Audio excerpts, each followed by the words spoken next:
Sur la halakha 8, Ouais. j'ai pas compris pourquoi, comment ça se fait que le Rambam, il permet qu'il transporte ces objets en les lançant, j'ai lu. C'est-à-dire si, je sais plus exactement le cas, mais j'ai vu que s'il est dans la ville, après il peut lancer ses objets dans la ville. Est-ce qu'on parle qu'il y avait un héros dans la ville? Alors, on ne parle pas ici de la question de porter une chose Shabbat. On parle ici s'il y a un héros ou bien s'il y a un vrai besoin Shabbat, alors tu jettes dans les quatre amotes. S'il y a une chose qui est primordiale, alors tu peux le déplacer à moins de quatre amotes. Si tu es au milieu de la rue et que tu as une chose qui est très très importante, alors il garde, alors premièrement, s'il y a un héros, tu as le droit de le porter. À part ça aussi, tu peux le jeter, soit si tu fais moins que 4 amotes à chaque fois. Donc il y a une solution s'il y a deux personnes, chacun d'eux le passe, on va dire, par à chaque fois deux amotes, deux amotes, deux amotes, parce que l'interdiction de porter dans la rue, dans le domaine public Shabbat, c'est uniquement si on le déplace de 4 amotes. Mais si à chaque fois tu le déplaces uniquement de deux amotes, alors tu as fait moins que ça. Est-ce que c'est permis? Ne pas transgresser, mais c'est pas permis. C'est pour ça que dans des cas extrêmes, tu peux le faire. Alors, ici, alors bien sûr, il faut faire ça de façon à ce que tu ne transgresses pas l'interdiction de porter Shabbat. Mais ce qui rentre ici dans le sujet, c'est qu'il y a une autre problématique. Une problématique est pas seulement de transporter Shabbat, mais c'est aussi de déplacer une chose là où toi, tu n'as pas le droit de te déplacer. Si tu as une chose qui t'appartient, alors tu n'as pas le droit de sortir cette chose dans une zone dans laquelle toi-même, tu n'as pas le droit de te déplacer. On va voir ce cas-là dans les prochaines halachot. Une personne qui a, qui a dû manger, il a des plats chez lui à la maison, il invite des gens. Est-ce que les invités ont le droit de ramener les plats chez eux à la maison? Dans une ville où il y a le héros, où il y a tout ce qu'il faut. Alors, la halakha, elle est que le, le manger, les aliments que le propriétaire, le balabait, offre à ses invités, ça appartient au balabait, ça appartient à l'hôte. Et donc, les plats que le hôte nous donne, même s'il y a un hérouf, même si c'est un cas, on a le droit de porter dans cette ville, c'est un scénario qui est permis de porter, à cause de la halakha de porter, mais il y a une deuxième problématique, qui est que je n'ai pas le droit de déplacer des mets qui n'appartiennent pas à moi, là où le propriétaire n'aura pas le droit de se déplacer. Ça veut dire que ce qui appartient à Réhouven sont limités dans le périmètre que Réhouven a le droit de se déplacer. Et c'est uniquement là-bas qu'on pourra déplacer les ustensiles. Et donc, voilà ce qui rentre ici dans la halakha 8. Tout à coup, on parle de porter une chose dans le chapitre 27, alors que le chapitre, il n'a aucun rapport avec porter. Pourquoi est-ce qu'on dit ça? Parce que il y a un deuxième problème de porter Shabbat, et c'est de porter une chose dans un lieu où toi-même, tu n'as pas le droit de te déplacer.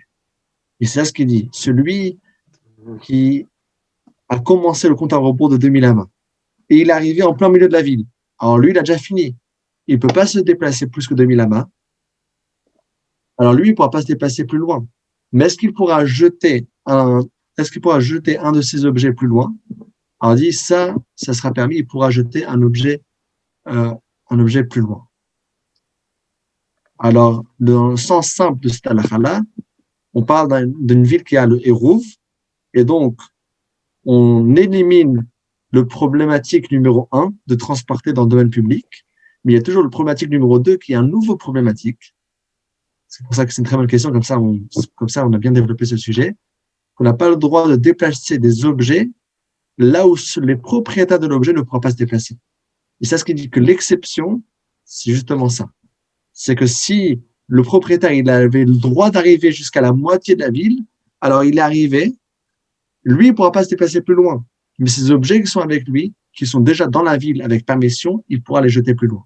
Dans le cas où il ne transgresse pas le problématique classique de transporter Shabbat. Merci.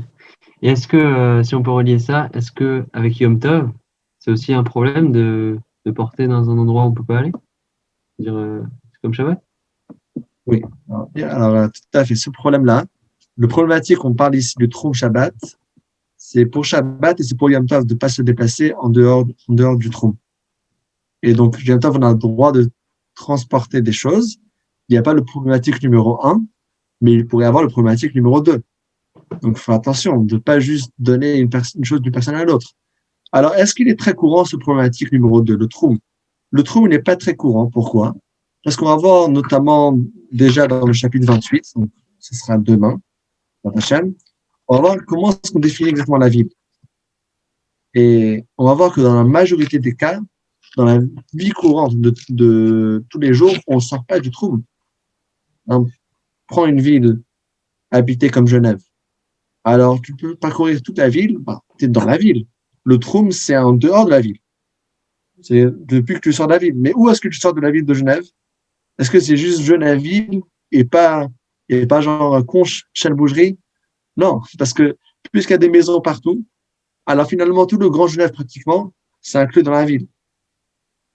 Et même quand tu sors de Genève, on va voir exactement quelles sont toutes les mesures, mais même quand tu sors de Genève, alors la majorité des endroits, ce serait toujours encore la suite de la ville. C'est uniquement quand il n'y a plus de maisons, c'est là que tu commences à calculer 2000 amas. Alors, c'est quand même possible. Déjà, si personne il veut passer d'une ville à l'autre, ou bien il y a aussi des fois quand on se trouve dans la montagne, dans la campagne. Alors là, ça arrive. J'étais une fois dans la montagne pour Shabbat et on voulait se déplacer pour aller au mikvé. Donc, mikvé, c'était pas un vrai mikvé, c'était dans le lac là-bas. Mais c'était un problème avec le trou. Donc, on est sorti. Shabbat matin, on a commencé à regarder. Bon, il y a une maison là, une maison là-bas, mais là, c'est pas très évident. Mais dans un Shabbat ordinaire, normalement, il n'y a pas tellement ce problème, puisqu'on est dans la ville. Tant qu'on est dans la ville, il n'y a pas de problème. Oui, Rabbi, sur le temps du déplacement, par exemple, si tu es dans une grande ville, est-ce que, par exemple, tu veux, par exemple, aller prier et il te faut 2 heures de marche pour aller prier.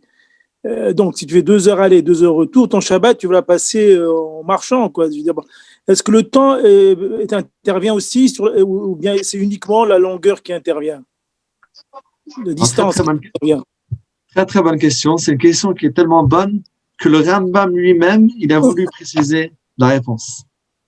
Alors, le Rambam, il avait dit dans la halakha, c'était tout au début du chapitre, il avait dit dans une petite phrase comme ça, il avait dit que la ville, même si elle est grande comme Ninvé, quand même il aura le droit de traverser toute la ville. C'était dans la deuxième halakha. La deuxième halakha d'aujourd'hui, on a vu que même si la ville elle est grande comme Ninvé, et même si ça va prendre quelques jours pour traverser la ville, quand même il aura le droit de traverser la ville. Et donc, de là, on voit que c'est uniquement la distance quand tu sors de la ville. Mais quand tu es dans la ville, le temps, c'est pas compté dans ce issour, dans l'interdit du trou. Oui, mais dans la qualité du Shabbat que tu passes, ça intervient quand même. Si tu marches tout le temps pour aller, tu passes ton temps à marcher, mais tu fais pas Shabbat, quoi. Enfin, tu fais pas l'effort de te reposer, de penser à Shabbat, etc. C'est vrai, c'est pour ça qu'il faut essayer de chercher une maison qui n'est pas trop loin des synagogues. Ouais. Mais si une personne, il habite trop loin, alors là, il faut après qu'il réfléchisse. Est-ce que pour lui, Shabbat, c'est considéré trop difficile de se déplacer à la synagogue, ou bien peut-être qu'il y a des juifs qui vont dire le contraire. Pour moi, le plaisir de Shabbat, c'est qu'au moins, je puisse me déplacer à la synagogue. Ça dépend comment est-ce qu'on lit la phrase. Je peux lire avec une intonation. Bon, je vais me déplacer à la synagogue, ou bien je peux dire, oui, je vais me déplacer à la synagogue. Ça dépend comment est-ce qu'on lit la phrase. Ça dépend comment est-ce qu'on met l'état d'esprit. En tout cas, cette interdiction de Troum, c'est vraiment de sortir de sa ville. On est censé rester dans sa ville, On n'est pas censé rester à la maison, dans la ville. Et donc, tant qu'on est dans la ville, il n'y a pas de problème. Bien, merci. Khazak. Je vois qu'il n'y a pas raison de s'inquiéter parce qu'il y a des questions de Rabbi Abraham. Bonsoir à tous. Juste un petit exemple pour être très concret qui concerne en plus notre ville. Admettons, je suis invité par Rav David à aller, alors que j'habite en centre-ville de Genève, une bar mitzvah. Et je décide d'y aller, même si on est Shabbat, à pied. Vu que Annemasse est reculé par rapport à Gaillard, qui a d'abord Gaillard à la frontière, est-ce que je suis dans la zone géographique autorisée et comment on calcule les 2000 amas dont tu nous as parlé tout à l'heure? Est-ce que je sors pas de la zone du Troum? Alors, toutes les calculations, ça sera dans le shiur de demain, le chapitre 28. On va voir exactement combien de amas avec la virgule près, Bezrat Hashem. Pratiquement de Genève à Annemasse, alors il y a des maisons qui sont proches une de l'autre. Exceptionnellement pour Genève à Annemasse, il n'y a pas de problématique du trou. À partir du moment où il y a les maisons, donc il n'y a plus le calcul. Alors. Tant qu'il y a une succession de maisons, on n'est jamais sorti de la ville, halakhiquement. Et toute la Suisse, tu peux te déplacer. Hein. C'est petit. Non, toute la Suisse, non, parce que la Suisse a beaucoup trop de campagnes. Je vais pas aller jusqu'à Berne. Hein. Par contre, à New York, tu peux marcher quelques heures, hein, à New York. Ah oui, entre Brooklyn, Manhattan et tout ça, et je peux marcher, il n'y a que des maisons et que des bâtiments. Donc, la succession de maisons annule le calcul des amas, des 2000 amas. Pas que ça n'annule, c'est le compte à rebours, il ne commence pas. Le problème du Troum, c'est lorsque tu sors de la ville. Mais tant qu'il y a des maisons, tu n'es pas sorti de la ville. Donc, les 2000 amas correspondent à un compte à rebours. Voilà, c'est ce que j'ai dit. C'est que tant qu'on n'a pas commencé le compte à rebours de 2000 amas, je suis toujours dans la ville. Dès que j'ai sorti de la ville, je commence à compter les 2000 amas. Et là, même si je vais arriver au milieu d'une ville, alors j'arrive au milieu de la ville, ben, ça y est, je suis bloqué à là, je ne peux pas aller plus loin. Ok. Voilà. Merci. Après, un chazak au barour.